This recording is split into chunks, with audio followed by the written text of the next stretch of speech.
अस्सलाम वालेकुम। मैं हूं फैसल मोहम्मद और आप देख रहे हैं हमारा YouTube channel views of Faisal Mohammad. आज पाकिस्तान के हवाले से और बैनुल अक़वामी दोनों ख़बरों पर तज्ज़िया होगा।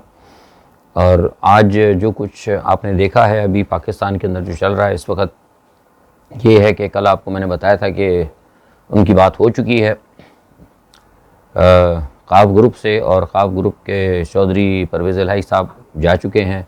उनको वज़ीर आला की ऑफ़र हो भी गई और उन्होंने एक्सेप्ट भी कर लिए। और साथ में जो है मामला जो अलीम ग्रुप का था, उसके हवाले से मैंने आपको पहले बताया था कि अलीम ग्रुप को थोड़ी सी बुज़दार के हवाले से थी, लेकिन वो अब मामला बुज़दार का दूर हो चुका है। लेकिन आपको याद होगा कि मैंने एक दफ़ा एक बात कही थी कि अलीम साहब जो हैं वो पाकिस्तान मुस्लिम लीग में नवाज़ में शामिल होने की ख्वाहिश रखते हैं और उनको पाकिस्तान मुस्लिम लीग नवाज़ की जानिब से अच्छे ओहदे की ऑफ़र कराई गई है। तो अब क्या जो तब्दीली आई है पंजाब के अंदर लाई गई है चौधरी बरादरान के थ्रू, तो क्या उस पर इमरान कामयाब हो जाएंगे? जी हाँ, माफ़ कीजिएगा, बिल्कुल कामयाब हो जाएंगे। बल्कि मुझे तो लगता है कि ये सारा मामला ही तिलपट हो जाए। ये क्यों, मैं आपको बताता हूँ, लेकिन इससे पहले आपसे एक दरख्वास्त है कि आपने अब तक अगर हमारे चैनल को सब्सक्राइब नहीं किया तो बराह करम कर लें और बेल आइकन को भी दबा दें ताकि हमारी जो वीडियोस हम डालते हैं आपको फौरी तौर पर मिल सकें। मसला आपको पता है वो ये है कि मैंने आपको बताया था गुज़िश्ता एक हफ़्ते पहले कि पाकिस्तान का जो नो कॉन्फिडेंस जो मूव चल रहा है, हफ्ते पहले मैंने आपको बताया था और मेरे अखबारात में बयानात भी आए थे कि इसके पीछे फ़ॉरेन एलिमेंट्स हैं। उसके हवाले से इमरान खान साहब ने फिर वो ख़त भी दिखा दिया और ख़त दिखाने के बाद कहा गया कि ये ख़त है, एग्जैक्टली वो ख़त बिल्कुल दुरुस्त है। गो कि वो ख़त मैंने नहीं देखा, मैंने आपसे पहले उस दिन भी कहा मैंने ख़त नहीं देखा, लेकिन ख़त के मुंदरजात और जो कुछ ख़त में लिखा गया है और जहाँ से वो लिखाया गया है वहाँ के लोग और वहाँ के जो मामलात हैं वो हमारे राब्ते में होते हैं, कहीं ना कहीं हमें पता लग जाता है। मतलब मैंने आपसे जब कहा था ना एक 8-10 दिन पहले, मैंने कैसे कह दिया था कि वोट ऑफ नो कॉन्फिडेंस के अंदर फ़ॉरेन मूव है और बाकायदा वेस्ट अमेरिका इनको गिराना चाहता है और इनको धमकी दी जा रही है, सारा सब कुछ कहे। मुझे वही तो नहीं आती, हमें पता था, लेकिन हम ये कह रहे थे कि ये हुकूमत को हमने बता दिया था, हुकूमत ने बताया। अच्छा, अब आपको ख़त का पता भी लग गया। बहुत से लोग मजाक उड़ा रहे हैं कि वो जनाब वो बिल्कुल गलत है, ढकोसला। कोई ढकोसला नहीं है, मैंने पहले भी कहा था और मैंने ट्वीट भी किया और आज फिर कह रहा हूँ, यकीन करें वो ख़त बहुत ज़्यादा अहम है और उसके अंदर बड़ी शदीद और संगीन किस्म की धमकियाँ हैं। और आज आपने देखा होगा उस ख़त के हवाले से ये हुकूमत ने फ़ैसला किया है कि वो ख़त जो है दिया जाएगा कहाँ पर, अदलिया को। तो मैं समझता हूँ बिल्कुल अच्छा फ़ैसला है। जो लोग मुझे ट्विटर पे फॉलो करते हैं और जो मेरे अखबारी बयानात पढ़ते हैं उनको पता होगा, हमने ये बात इनको कही थी कि इस ख़त को आप पब्लिक करने के बजाय या तो इसे आप अदलिया में दिखाएं और अदलिया में दिखाएं और उसके बाद अगर आपने दिखाना है तो नेशनल असम्बली के अंदर इन कैमरा ब्रीफिंग में उसको दिखाएं ताकि लोगों को पता लगे। अदलिया के हवाले से हमने इसलिए कहा था कि अदलिया को जब दिखाएंगे तो अदलिया के पास एक चांस है कि वो इस ख़त को देखने के बाद ये जो नो कॉन्फिडेंस मूव जो आई है ना, इसको ऑर्डर कर दे और स्पीकर को हुक्म दे के इस नो कॉन्फिडेंस मूव को मनसूख कर दिया जाए। देखिए ना, नो कॉन्फिडेंस मूव जो होती है वो होती है असम्बली के अंदर जो लोग बैठे हैं, जो मुकन्ना है, जो लोग कानून बनाते हैं, जो अवाम के नुमाइंदे होते हैं, वो अवामी ख्वाहिश को मद्देनज़र रखते हुए vote of no confidence move करते हैं कि भाई अवाम समझती है कि ये शख्स जो है अब क़यादत के काबिल नहीं रहा। तो यहाँ अवाम नहीं कह रही, यहाँ पे दरहकीकत जो फॉरेन पावर्स हैं उनके एजेंट्स ने फॉरेन पावर्स के प्रेशर पे और उनकी इंस्ट्रक्शंस के ऊपर ये नो कॉन्फिडेंस मूव कराई, जो कि उस मरासले से ज़ाहिर हो जाती है, जिसके बारे में मैंने पहले कहा था।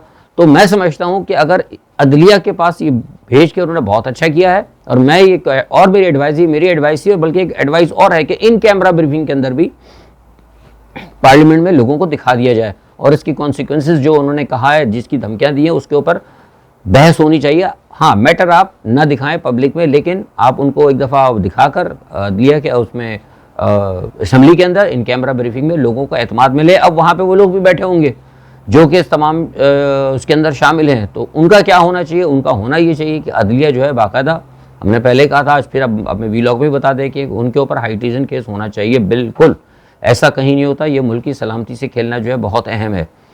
और अब ये तो हो गई एक चीज़। अच्छा, अब दूसरी, ये जो सारा मामला है, ये जब निगोशिएशन चल रही है, तो मैंने कहा तो चल रही है, ठीक है। आज आपने देखा कि नवाज शरीफ के कुछ मुनहरिफ लोग हैं, वो जाके मिल रहे हैं आज इमरान खान से।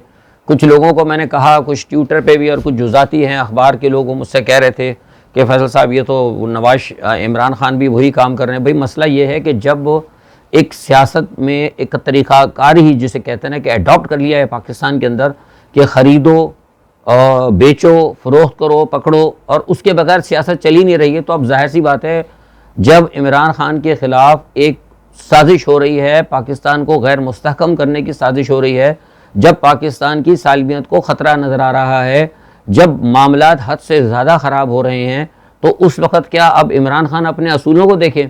इमरान खान ने तो बहुत सारी बातों को जो कहा था उसको भी उसने यू टर्न लिया, उसकी भी मजबूरी थी, मैंने आपको पहले बता चुका हूँ। मजबूरी ये थी कि अगर आज मिसाल के तौर पे अगर आप कह दें कि फैसल साहब, तो मैं तो आज ये बैठ कर कह दूंगा थोड़ी सी स्टडी करके, जनाब मैं ये भी कर दूंगा, वो स्कूल भी खोल दूंगा, पीएम हाउस को भी बना दूंगा, फलाने को भी कर दूंगा, क्योंकि मेरे अंदर एक करज है ना कि मैं करना चाहता हूँ कौम के लिए। लेकिन जब मैं सीट पर बैठूंगा तो फिर मुझे पता लगेगा कि भाई ये जो कुछ मैंने कहा है ये कितना मुमकिन है और कितना नामुमकिन है। यही हाल इमरान खान साहब के साथ है। उन्होंने जो वादे किए थे वो अपने कर्ज के ऊपर किए थे। एक उनकी एक वो थी, एक विल थी कि मैं करूँगा, एक जोश था, एक सोची हुई चीज़ थी। लेकिन जब वो बैठे तो उनको पता लगा कि वो प्राइम मिनिस्टर हाउस में नहीं बैठे, बल्कि वो साजिशों की सरजमीन के ऊपर जो कुर्सी रखी ना, जिसके चारों पाए, 3 पाए जो हैं वो बैनुल अक़वामी क़ुव्वतों के हाथ में है और 1 पाया जो है उनके एजेंटों के हाथ में है। तब जाके पता लगा, जो हमेशा ये मेरे कई साल पहले मैंने ये बात कही थी अखबारात के अंदर भी, कि पाकिस्तान की जो इक़्तिदार की कुर्सी है उसके 3 पाए जो हैं बैनुल अक़वामी क़ुव्वतों के हाथ में होते हैं और 1 पाया उनके एजेंटों के हाथ में होता है। तो आज आपने इस चीज़ को देख लिया। जो लोग मुझे 15-20 साल 25 साल पहले पढ़ते रहे उनको पता होगा। खैर, कहने का मकसद ये था कि ये बात अब जो इमरान खान जो कर रहे हैं, मैं समझता हूँ बिल्कुल अच्छा कर रहे हैं। पाकिस्तान को बचाने के लिए ये काम जो है बहुत अच्छा हो रहा है और मैं इसके ऊपर बिल्कुल इमरान खान को दोष नहीं दूंगा। ठीक है, वो मिल रहे हैं, मिले। अच्छा, अब मेरे पास तो जो मालूमात हैं, जो मेरे ज़राए हैं, वो ये कहते हैं कि अपोजिशन कुछ भी कर ले 168 से इंशाल्लाह ये ऊपर नहीं जाएंगे। तो एक तो ये बात कन्फर्म हो गई। और जहाँ तक ताल्लुक़ है, अब ये भी सुन लें आप, मुस्लिम लीग जो पंजाब असेंबली का है, पंजाब असेंबली का भी सुन ले। पंजाब असेंबली के अंदर भी मुझे उम्मीद है कि चौधरी परवेज़ इलाही कामयाब हो जाएंगे और कामयाब होना चाहिए। आप पूछेंगे क्यों? उसकी वजह यह है कि मुस्लिम लीग नवाज़ के हवाले से सारी बातें अब तो खुल के आ गई ना। अब तो मैं तो पहले से ही कहता रहा हूँ, अब तो आपने लेटर में भी देख लिया, लेटर में भी आ गया। तो ये भी अब मैं खबर देने लगा हूँ कि ये भी कहीं अब सोचा जा रहा है कि पाकिस्तान मुस्लिम लीग से नवाज से ताल्लुक़ रखने वाले तमाम लोगों को, कि तमाम लोगों के ऊपर जो है मुकदमात बने और उनको हमेशा के लिए नाअहल कर दिया जाए, क्योंकि वो एक ऐसी जमात और एक ऐसे लीडर के साथ चल रहे हैं जो कि मुल्क के ख़िलाफ़ शदीद जिसे कहते हैं ना कि साजिश कर रहा है और पाकिस्तान की सालमियत और पाकिस्तान को तोड़ने के लिए गैर मुल्की क़ुव्वतों को यहाँ पे फैसिलिटेट कर रहा है और उनके लिए यहाँ काम कर रहा है। डब्बा नंबर 10 आज जो कुछ ख़त आया, अब इसको फिर पीछे और नहीं किया जाएगा ना। तो अब ये भी बातें अब पसे पर्दा, जब मैं आपसे बात करूँ, ये मामला कहीं संजीदा हल्कों में बात हो रही है। तो जो लोग अब मुस्लिम लीग में पर तोड़ने जा रहे हैं ना, जैसे अलीम खान साहब हैं, उनको भी ख़ास तौर पर मेरा मशवरा है कि मत जाना, कोई सदर वदर पता नहीं क्या स्पीकर विकर, वो अब नौबत ही नहीं आएगी। हो सकता है कि शायद पूरी पाकिस्तान मुस्लिम लीग ही ना कल अदम हो जाए। नवाज़ जो है, इसके भी चांसेस हैं, क्योंकि बहुत सारे लोगों के अंदर, इसमें कई लोग हैं, सिर्फ नवाज शरीफ अकेले नहीं है, बहुत सारे लोग जाकर मिलते रहे हैं। लेकिन चूंकि मसला ये था कि इसको, इस इशू को आज तक किसी ने उठाया नहीं था। अब ये उठ गया है। अब हुकूमत पूरा कोशिश करेगी, अवाम भी कोशिश करेगी। अब क्योंकि कौम को तो पता लग गया है, कौम को पता लग गया है कि कौन गद्दार है, कौन क्या कुछ कर रहा है। तो उस जब ख़त के मंदरजात और उसकी तमाम चीज़ें जब सामने आएंगी, अदलिया जब एक्शन लेगी, तो फिर कौम भी जो ना एक पैर पे खड़ी हो जाएगी। तो आप क्या समझते हैं कि फिर क्या ऐसे में मुस्लिम लीग के लोगों को मुस्लिम लीग ज्वाइन करनी चाहिए? उनके लिए बेहतरीन वक्त है कि इस वक्त वो फौरी तौर पर इस सूरत हाल को देखते हुए वो मुनहरिफ हो जाए और हुकूमत को बचाएं। ठीक है जनाब, तो ये इस वक्त बहुत ज़रूरी चीज़ है। दूसरा, शाह महमूद कुरैशी के साहब से हवाले से आप लोगों ने बहुत पूछा था। शाह महमूद कुरैशी का मैं बता दूं आपको, शाह महमूद कुरैशी साहब का जो दौरा था ये तकरीबन आज से एक हफ्ते पहले तय हो गया था, और उस ख़त का जो मैंने आपको बताया ना, ये उसी हवाले से बहुत अहमियत का हामिल है। शाह महमूद कुरैशी साहब जो है पाकिस्तान की मौजूदा सूरत हाल और पाकिस्तान को जो दरपेश ख़तरात हैं उस पर बात करेंगे, और ख़ास तौर पर जो ख़त के मंदराजात हैं, इस ख़त के मंदराजात का मामला जो है वो सिर्फ पाकिस्तान तक नहीं है, उसमें रूस के हवाले से और जो कुछ इमरान खान साहब ने जो कुछ मामलात किए हैं उस हवाले से बड़े अहम हैं। और वो तमाम मामलात जो हैं वो रूस और चीन की मुश्तरका हिकमत अमली के साथ जो है मामला तय कर रहे हैं। और इस वक्त पाकिस्तान, आपको पता है कि रूस का और चीन का बहुत अहम हलीफ है, और इस वक्त पाकिस्तान ने अपना एक गैर जानिबदार पॉलिसी अपनाई है, और इस वक्त चीन और रूस का अहम दोस्त है, स्ट्रेटेजिक पार्टनर चीन का है, चीन की यहाँ पे बहुत बड़ी इन्वेस्टमेंट है।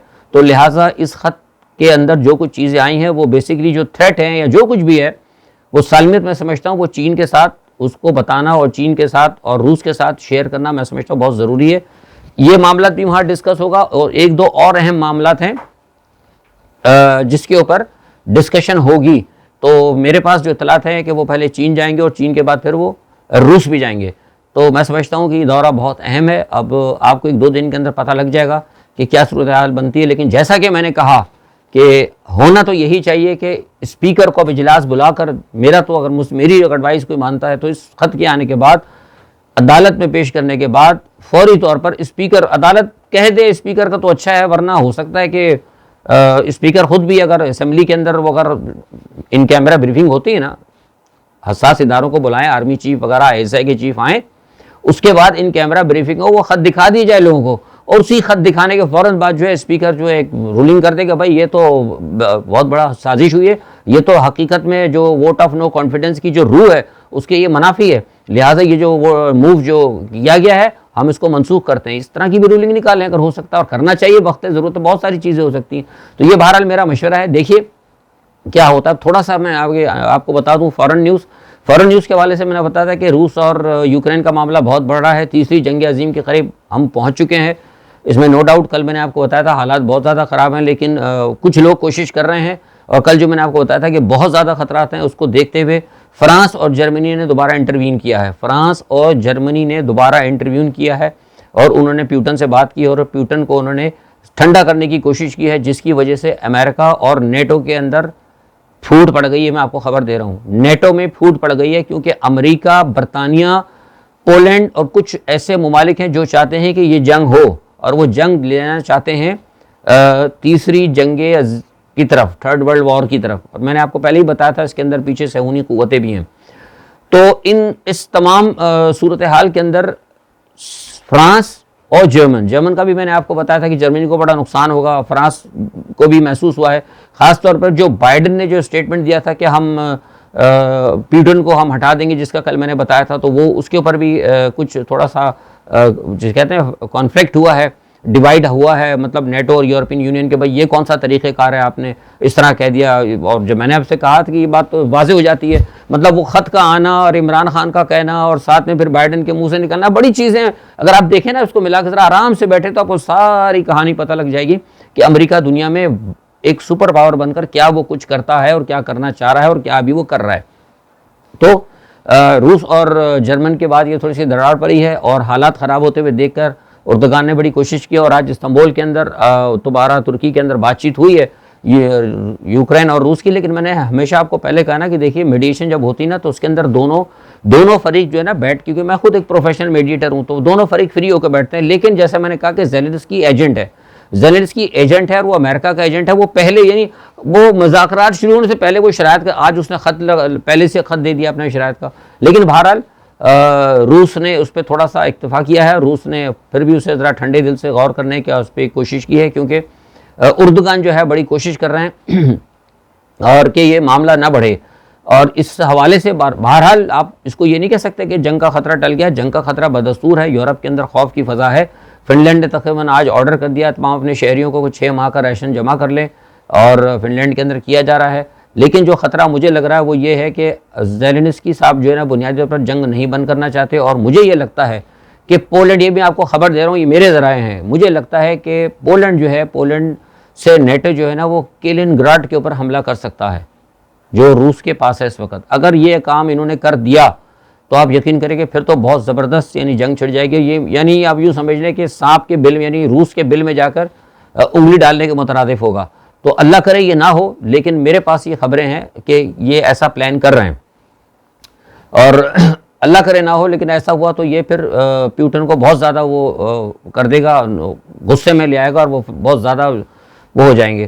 तो अल्लाह करे ना हो, लेकिन ये खबर बिल्कुल दुरुस्त है जो मैं आपको बता रहा हूँ। अच्छा, अब मसला ये है कि क्योंकि रूस को पता है कि वो यूक्रेन से नहीं लड़ रहा, उसके पीछे जो है पूरी नेटो और नेटो की सपोर्ट पूरी हासिल है, गो के बूट्स ऑन ग्राउंड नहीं है लेकिन पीछे वो हैं। अच्छा, इसमें रूस ने काम और ये किया कि रूस ने अपने तमाम जितने भी जेल के जो खतरनाक और खूंखार किस्म के कैदी ना उनको भी उतार दिया, उनको वो ट्रेनिंग देनी शुरू कर दी। आज वो भी हज़ारों की तादाद में है, उन सबको ट्रेनिंग दे रहे हैं। फौज को कहा है कि इनको ट्रेनिंग दो और ट्रेनिंग दे के खूंखार लोगों का जाओ जाके मारो, यूक्रेन के अंदर जो भी मिले, जो सामने आता मार दो, ख़त्म कर दो, हमें ज़मीन चाहिए। और उनको कहा है कि अगर तुम इसमें से बच गए तो बाकी ईमानदार तुम्हारी सजाएं माफ़।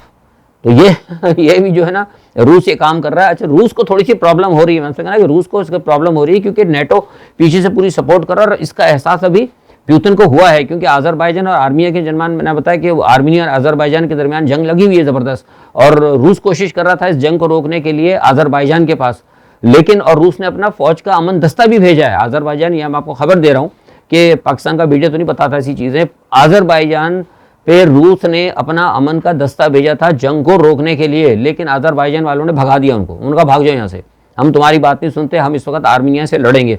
तो वो लड़ाई बढ़ रही है। उसकी वजह यह है कि अब रूस ने वहाँ ताकत का इस्तेमाल इसलिए नहीं कर पाया कि रूस अपना कोई मजीद फ्रंट नहीं खोलना चाहता। आपको मैंने बताया था एक फ्रंट वहाँ खुला हुआ ऑलरेडी जापान के जजीरे के अंदर, और एक बड़ा फ्रंट यहाँ खुला हुआ, यहाँ पूरा नेटो जो है रूस के मद्दे मुकाबले है। तो लिहाजा मैं नहीं समझता कि रूस जो है यहाँ पे कोई ज़्यादा को गड़बड़ करेगा, लिहाजा रूस वहाँ से फ़िलहाल हट गया है आज़रबाईजान और आर्मीनिया से, जो मेरे पास इत्तलात हैं। तो ये है, लेकिन बहरहाल इसके बावजूद आज मारीपोल के अंदर बड़ी ज़बरदस्त जंग चल रही है, पूरी आज जोर लग रहा है मारीपोल के ऊपर कब्ज़ा करने का, क्योंकि अगर मारीपोल अगर आज आ जाता है कब्ज़े में तो आप यूँ समझ लें कि आधा यूक्रेन जो है ना पूरा वो फिर रूस के कब्ज़े में आ जाएगा, और वो हिस्सा सारा डॉनबास के साथ साथ जो नीचे समुद्री इलाका है जहाँ पे कि गर्म पानी का है मामला, और जहाँ से यूक्रेन की तिजारत होती है ना समुद्रों के रास्ते, बड़ा मतलब की पॉइंट है जिस पे उन्होंने टारगेट किया है, उसके ऊपर वो लेकर इन्होंने ले लिया। तो आप समझ लें कि फिर रूस जो है ना यूक्रेन को तोड़ देगा, फिर वो आधा यूक्रेन ले लेगा और आधे को छोड़ देगा, और आधा यूक्रेन जो रहेगा फिर वो आप समझ लें वो किसी मकसद का नहीं है। तो ये बहरहाल एक रूस का प्लान है, और उसी हवाले से वो कोस्टल लाइन के शहरों पर कब्जा कर रहा है। और इसी बीच जब मैं आपसे बात कर रहा हूँ तो मेरे पास अभी एक थोड़ी देर पहले भी मैंने शुरू किया था तो मेरे पास एक अभी न्यूज़ आई है कि अमेरिका ने इल्ज़ाम लगाया है कि चीन जो है सुपर पावर बनने की कोशिश कर रहा है और चीन दुनिया पर कब्जा करना चाहता है, लिहाजा चीन को भी देखा जाएगा। और रूस पर उन्होंने इल्ज़ाम लगाया कि रूस नेटो को ख़त्म करना चाहता है, रूस चाहता है कि नेटो ख़त्म हो जाए और उसका राज हो जाए, और रूस की ये कोशिश है कि उसका असलहा सारी दुनिया में बिके। दुनिया जानती है सारी दुनिया का असलहा तो खुद अमेरिका बनाता है, यानी जो उनके दिल में चोर है कि भाई हमारी असलहा साज फैक्ट्री ना बंद हो जाए, तो बुनियादी तौर पर असलहे की और तिजारत की और कब्ज़ा करने की जंग है, इंसानियत की किसी को फ़िक्र नहीं है। आज के लिए इतना ही, कल की खबरों पर इंशाल्लाह फिर नया तजिया लेके हाजिर होंगे, तब तक अपना बहुत ख्याल रखिएगा। अल्लाह हाफ़िज़।